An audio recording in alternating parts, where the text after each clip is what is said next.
Today, we are tackling one of the biggest questions in all of literature. We're going to get inside the mind of Hamlet. We're going to break down, piece by piece, why he waits so long to do the one thing he swore he'd do, get revenge. I mean, this is the question, right? It's been bugging people for over 400 years. Is he a coward? Is he just too smart for his own good? A madman? Or is something else going on entirely?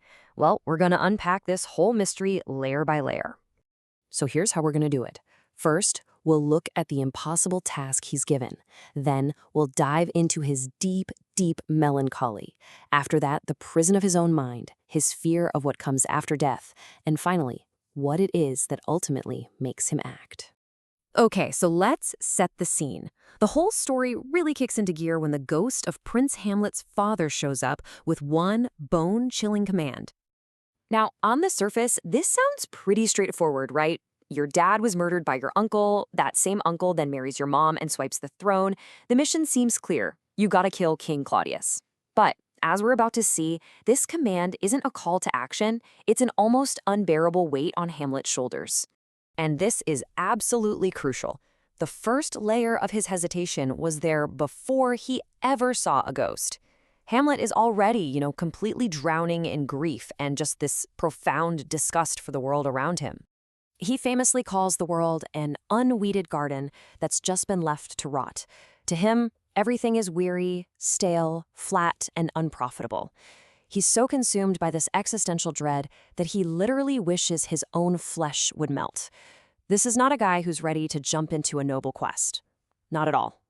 And this quote, it just nails his mindset perfectly. When he gets this command from the ghost, he doesn't feel a rush of heroic purpose. He feels cursed. He sees the entire country as broken and fractured, and he looks at the job of fixing it not as an honor, but as this awful burden he's been stuck with. Okay, so let's move to the next layer, because this is where it gets really interesting. This is probably the most famous thing about his character. Hamlet's own brilliant mind becomes his absolute worst enemy. He is the ultimate overthinker. Today, we'd have a name for it, analysis paralysis. Instead of actually doing anything, he just gets trapped in these endless loops of thought, questioning every single motive, every possible outcome, every consequence. And all this thinking creates real-world delays. His mind starts spinning. Is this ghost really my dad? Or could it be a demon sent to trick me into killing an innocent man and damning my soul forever? So he can't just take its word for it. No way. He needs cold, hard, undeniable proof. And that leads him to stage an entire play, The Mousetrap, just so he can watch Claudius's face. And all this inaction, it just feeds into this vicious cycle of self-hatred. He looks around at these men of action, like the Prince Fortinbras, who's willing to march an army to their deaths for a totally worthless little patch of land. And he's just disgusted with himself. Fortinbras acts for nothing but honor, while Hamlet, who has a way better reason, does nothing.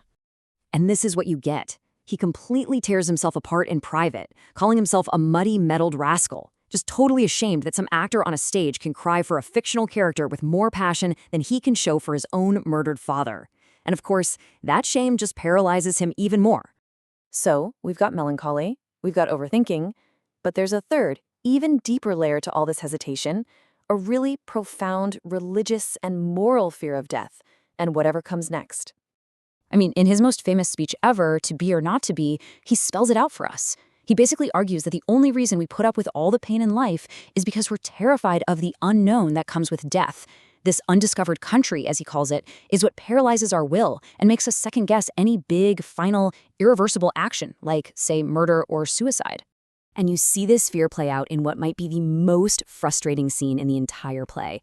Hamlet finally gets his chance. Claudius is alone. He's vulnerable. He's praying. But he stops. Why?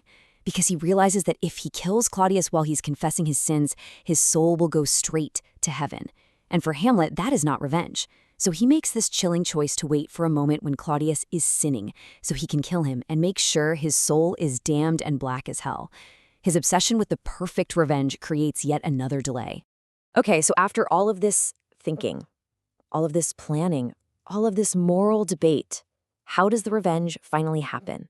Well, the great irony is, it happens when Hamlet stops thinking.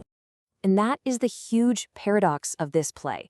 All of Hamlet's careful, meticulous scheming, It leads to absolutely nothing but more delay and more death.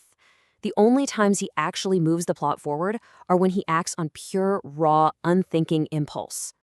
Just think about it. He hears a noise behind a curtain and, without a second thought, just stabs right through it, killing Polonius. It's a rash, terrible act, but it's what sets the whole tragic finale in motion. Later, on a ship, he finds a letter ordering his own execution and, just like that, rewrites it to have his friends killed instead. These impulsive actions are way more effective than any of his brilliant plans. By the end of the play, Hamlet is a completely different person. He comes back to Denmark a changed man. He's done trying to control every little detail. He starts to believe in some kind of higher power, call it fate, call it providence, that's guiding our lives, no matter how much we try to steer the ship ourselves. And this becomes his final philosophy. He's finished with the overthinking. He tells his friend Horatio that he's just ready for whatever comes. He has surrendered to destiny, and in doing so, he is finally free to act when the moment finally violently arrives in that bloody final scene.